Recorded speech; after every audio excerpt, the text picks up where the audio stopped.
This brick is alive. Not convinced? Well, what if I did this? I'm gonna do a backflip! That's gonna look so cool, Brickathy!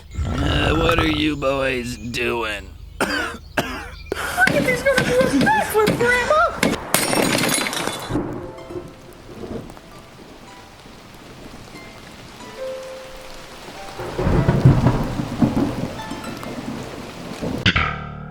Are you convinced now? Did the brick feel more alive? I mean, sure, it's still a brick that can't move on its own, but maybe because I put googly eyes on it and gave it a family, you can connect with this brick, and it made you feel emotions. Convincing you that something inanimate is animate is the main goal of the animate-or. They're nothing more than deranged frauds. For the last century, animators have innovated new techniques and styles to this medium, taking it from a spinning wheel that doesn't even use electricity to Spider-Verse. And today, I'm going to talk about all the processes and innovations that have brought the medium of animation to right now. But first, let's go all the way back to the beginning of film, when it was all black and white and people had to put up text whenever they talked. Early on, filmmakers discovered a very simple trick to make anything appear alive in front of a camera. And that simple trick was called You're filming something and then stop the camera and then move the thing slightly, capture a new image, move the thing again, and continue to do that a tedious amount of times. On the film, that thing now magically looked like it moved on its own. And with this technique, you could make literally anything appear to be moving. Anything. But some filmmakers took this art form to an extreme level and created whole characters out of clay and a posable metal wire system called an armature. Now, animators can sculpt unique characters that bend and pose in much more believable ways. With stop motion, you don't need to hire a real dinosaur or giant monkey to make a movie about a dinosaur or giant monkey. I'm sorry you didn't get the job, Phil. You know, I just had a crazy idea.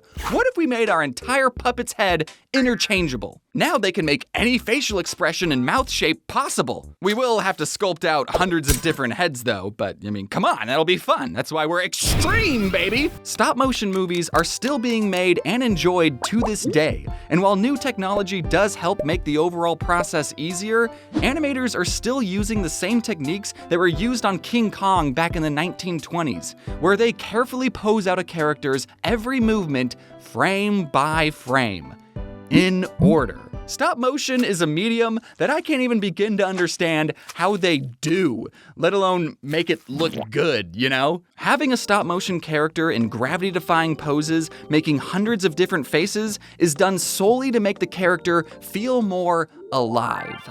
And sometimes, to help sell the realism, animators will mimic quirks that only happen in live-action films. I always chuckle when I see a lens flare in an animated movie, cause like, where did you come from? There's not even a camera lens. Unlike me though, who's always got a camera rolling. Hey, how's it going? Uh-oh, oh no! Did you catch that? Did you see the lizard eating a bug? Oh, we got him. Now let's rewind the clip and pause right here. This lizard moves so fast that the camera can't even capture its movements correctly, and he transmogrifies into an amorphic blob that barely even resembles a lizard. But do not fret, dear viewer. This is called motion blur and is absolutely natural. Fast-moving objects are hard to see in real life anyway, so this blurry blob only showing up for one frame actually helps sell the idea that this little guy is moving quickly. If you watch any movie frame by frame, you'll find motion blur everywhere, and you won't even notice. So how do animators who are taking hundreds of still photos handle this naturally occurring phenomenon with things in motion? Easy, they'll draw smears.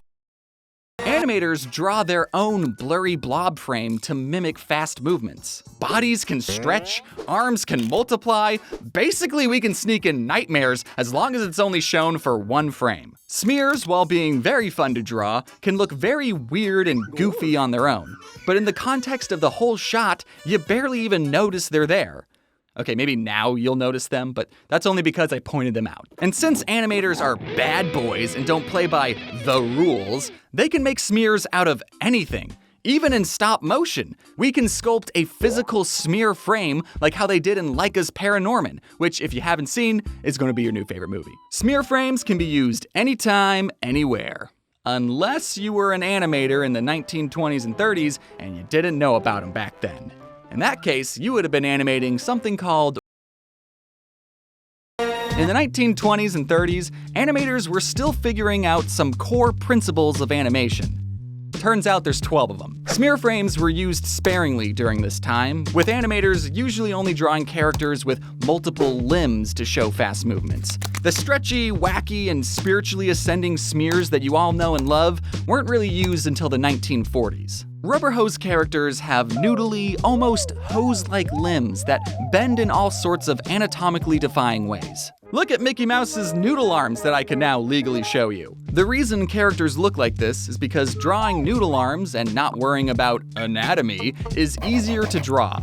But just because something has noodle arms doesn't mean it's bad, you guys. What these animators were able to accomplish with the technology, if you could even call it that, is nothing short of dark magic. And the very same studio that made Steamboat Willie wanted to push the envelope and show the world that animation could be more. It doesn't just have to be noodly characters with Pac-Man eyes. They were going to animate a realistic woman with proportional arms that don't move in weird, exaggerated ways. And oh god, her noodle arms are moving in weird, exaggerated ways. In 1934, Disney released a short called The Goddess of Spring, being their first attempt at animating a character with what was supposed to have real human anatomy. They still had a lot to learn, obviously. Now, animating a quote-unquote anatomically correct human is actually a much harder task than you might realize, and that's because of the uncanny valley. Get more and more human characteristics, we hit an interesting point right here when something looks almost like a human, but is just a little off. Our pattern recognition brains start setting off alarm bells and go, ugh, something is definitely wrong with that almost human.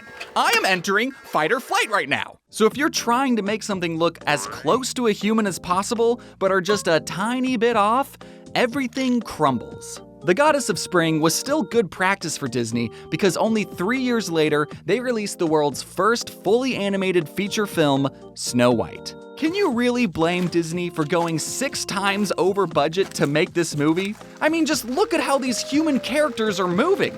10 years before Snow White, animated humans looked like this. So going from this to this in only 10 years?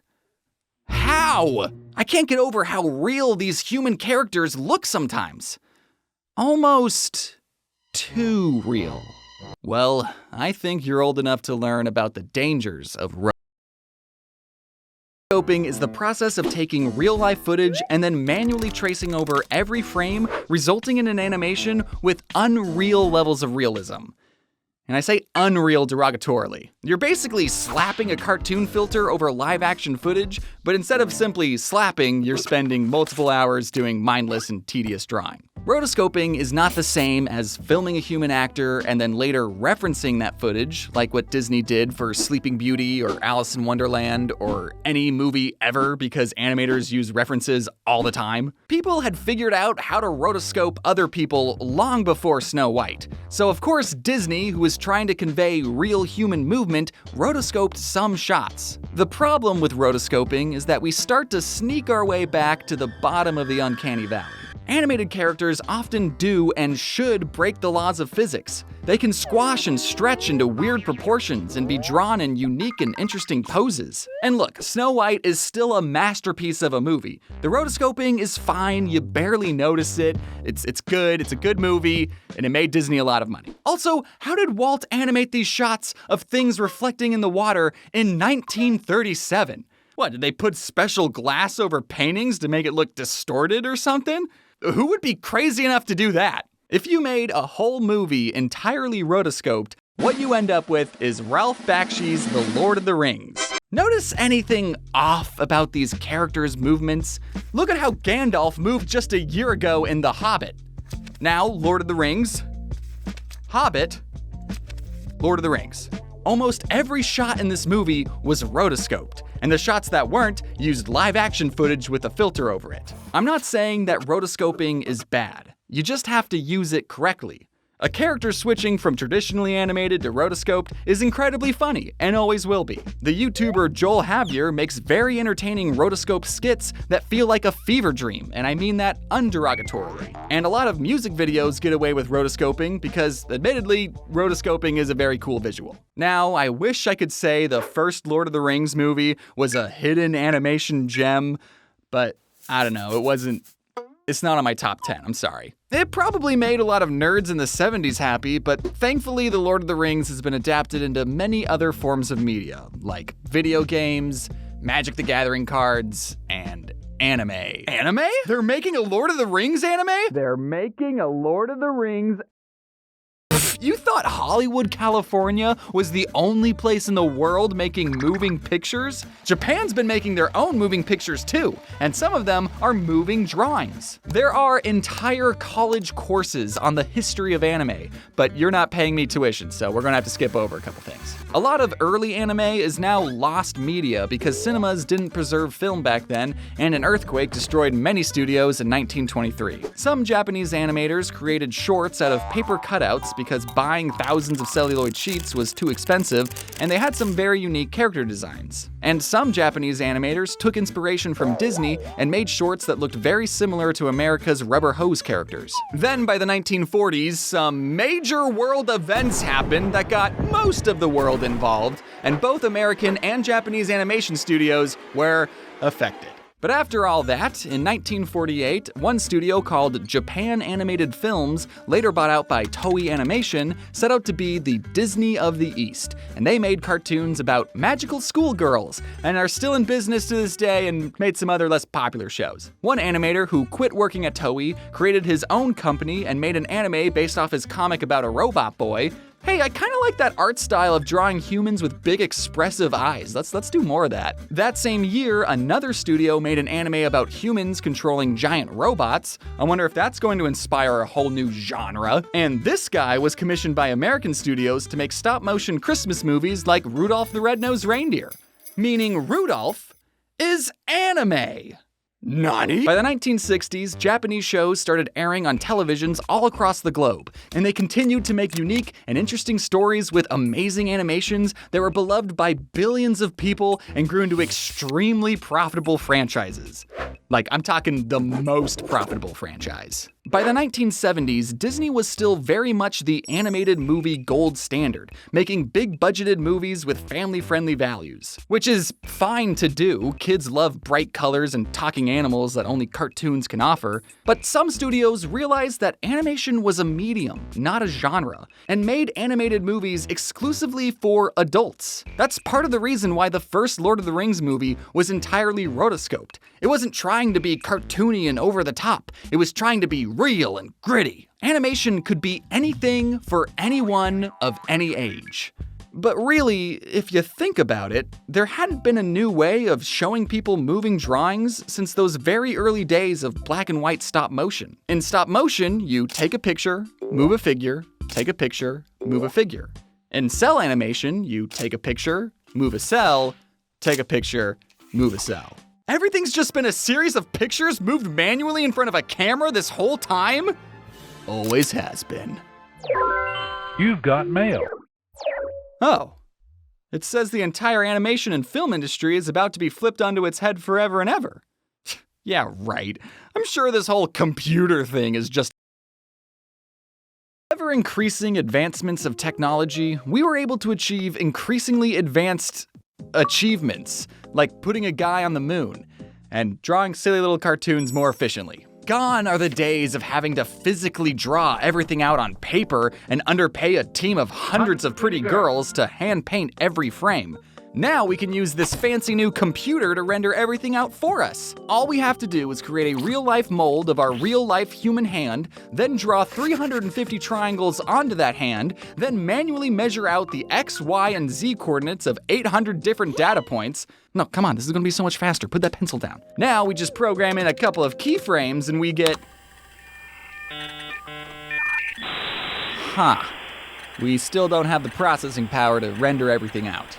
Oh, I know. We'll just point this long exposure camera at the computer screen. Get these art supplies out of here. This is the future. And when everything's finished rendering, we'll get this. A whole human hand moving on its own without having to draw a single frame. This process is exactly what Utah University student Ed Catmull did in 1972. And while it might not have been more efficient than drawing everything out by hand, it showed that computers were capable of rendering out three-dimensional animations. This was made after we landed a man on the moon, by the way, so don't tell me this was CGI. As the computer's processing power grew exponentially, more and more filmmakers started seeing the benefits of using computer-generated images in movies. A decade after Catmull digitized his hand, films like Tron showcased characters racing on mind-boggling computer-generated light cycles. This might look, bad by today's standards, but these graphics were something that audiences had never seen before.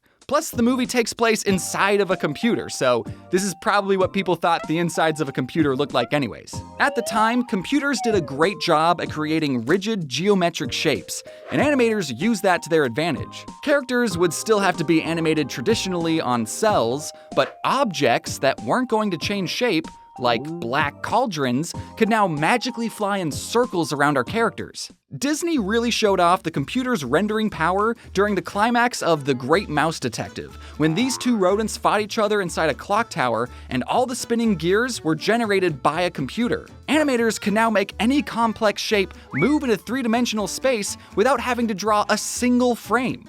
I mean, except for the characters, they still very much had to draw those. Computer graphics were here to stay as Disney integrated more of them into movies like these cars in Oliver and Company or Eric's ship in The Little Mermaid, and then they stopped using cells entirely. Starting with The Rescuers Down Under, Disney no longer used cells and made movies entirely digitally with a program called CAPS. So if you ever wanted to own a cell of Joanna the Lizard eating an egg, that's too bad because they don't exist. Which sucks because Joanna was the best goddamn lizard Disney ever made. Don't touch me! TV shows and anime still use cells till about the year 2000-ish, but eventually everyone switched to digital. Now to color a frame, all you had to do was...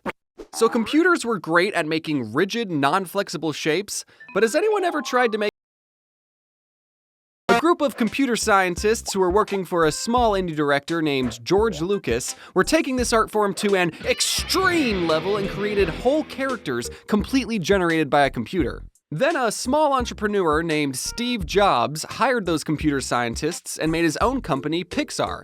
Yes, Steve Jobs was one of the founders of Pixar, and he originally created the company to sell a high-end computer powerful enough to render 3D animations. But no one bought the computer because it cost $135,000. So the team scrapped the computer selling idea and just stuck with making computer-generated cartoons. But they soon discovered a unique problem. The computer had a hard time getting textures right, and everything, including babies, ended up looking like it was made out of plastic. So the team's clever work around this dilemma was to make a movie with the entire cast of characters actually made out of plastic. Or ants. People don't know what ants are supposed to look like. It's fine. Pixar continued to develop new processes to get the computer to generate unique textures and lighting, like simulating human hair or fur, or lighting things in such a way to make everything appear underwater. No other studio was pioneering computer-generated images like Pixar was. And then in 2006, Disney bought Pixar. But I don't think Steve was too upset because 1 year later, he achieved his dream of selling a high-end computer. This time being a little more affordable. A little. Now, I want to squash any misconception that computers do all the animating. Animators still have to manually pose a character's body and facial expression off of a character's build a complex system of nodes and bones that let them manually pose a character into any position possible. It's kind of like a digital stop-motion puppet, or an actual puppet without any of the strings. All CG characters are just their own complicated version of Pinocchio. Using character rigs is really the only way of animating things in 3 dimensions. But it's not like we can use rigs in 2D animation. Here in the second dimension, we don't have a fancy Z-axis. 2D animation can only be done by hand drawing 24 new images every second. Except we don't, I lied. Even all the way back when characters were animated with paper and cells, animators wouldn't draw a whole new frame every frame. Usually they would animate pieces of a character and paint each piece on its own cell. You remember Robin, they only drew one body and 5 different heads. But because cells are a physical object that get harder to handle the more you have, animators could only break a character up into 2 or 3 different pieces. But now, thanks to the computer, we can break up a character into as many pieces as we'd like 4, or 5, or 173. Have you ever played around with the free and revolutionary animation software Pivot Stick Figure Animator? If you're the type of person that says, "Oh, I suck at drawing, I can't even draw stick figures," then you're gonna love this program. On Pivot, you're given a pre-made stick figure or horse that have these joints that can be posed however you like. Each of these stick figures' limbs are just individual pieces that are connected in such a way that make it look like a stick figure. So to make these animations, we're not really drawing anything, we're just manually posing out a character like a digital puppeteer. I wasn't saying you can make a rig out of 173 pieces just to be funny, because that's how many pieces I'm made out of. That's right, me! Even I'm a rig! And can I tell you a secret? Most TV shows use rigs too. Of course, hand-drawn traditional animation is still used to make these shows. It's not a lost art form or anything. But rigs are super useful at making still pretty high-quality levels of animation, but at a much cheaper cost. And as we all know, TV animation has to create more animation per budget. But maybe rig animation still isn't as cost-effective as you'd like. And maybe you're not a fan of the complicated puppet look and you want something that looks more human. Well, there's one more animation process we can try called motion. Actor inside one of these dorky ping pong suits, a computer can pinpoint and record that actor's exact movements. Now we can take those movements, slap a cartoon character's model over it, and we get an animation that looks like shit. Motion capture is the rotoscoping of 3D animation. It cuts costs, but the results are too human, and we're back at the bottom of the uncanny valley. That's why the kids from the Polar Express look so nightmarish, because they are following the exact movements of Tom Hanks. Yes, Tom Hanks, the adult man, did some motion capture for the small, nameless hero boy from the Polar Express. There's probably a reason we haven't made a fully motion capture cartoon in over 10 years, because it looks weird. But I mean, that didn't stop one of these movies from winning an Oscar in animation. And before you ask, no, it wasn't Monster House or Tintin. It was Mars Needs Moms, duh. Just like rotoscoping, motion capture can be used correctly. Computer-generated characters acting side by side real human actors look decent. It's not that jarring that these creatures who exist in a live-action world are moving just like live-action people. And let's not forget all the VTubers who use motion capture technology to bring their jiggly assets to life. No matter what method someone uses to try and convince you that something else is alive, I think is incredibly cool. And I hope you think it's cool too. But maybe you don't think it's cool, and you don't care about animation, and you just put this video on in the background while you were cleaning. That's totally fine, I do that all the time. I just like learning about how all of my favorite animated pieces of media get created, because it's not always the same process. And I think it's great that new technology is allowing anyone to express themselves in whatever way possible. A person expressing themselves. Those are the 3 key words here. From the big studios that are just now pioneering new and interesting styles with digital animation, to the indie studios that have access to incredible technology which allow anyone working from their bedrooms in their pajamas to create some truly masterpieces of animation. So, if you're the type of person that likes to trick people into thinking that something is alive, then you deserve all the respect in the world. In fact, here are some cool people that made the animation in this video possible. Hello, you just made it to the end of this video. I hope you enjoyed it. I'm still trying to figure out this VTuber model, so I'm over-enunciating my words. The technology behind this is beyond my comprehension. If you're still deciding what to get for the holidays, then great news. We have mystery boxes over on my website, so you can leave the deciding up to us. Now, if you'll excuse me, I'm gonna go take a nap. Are you still watching?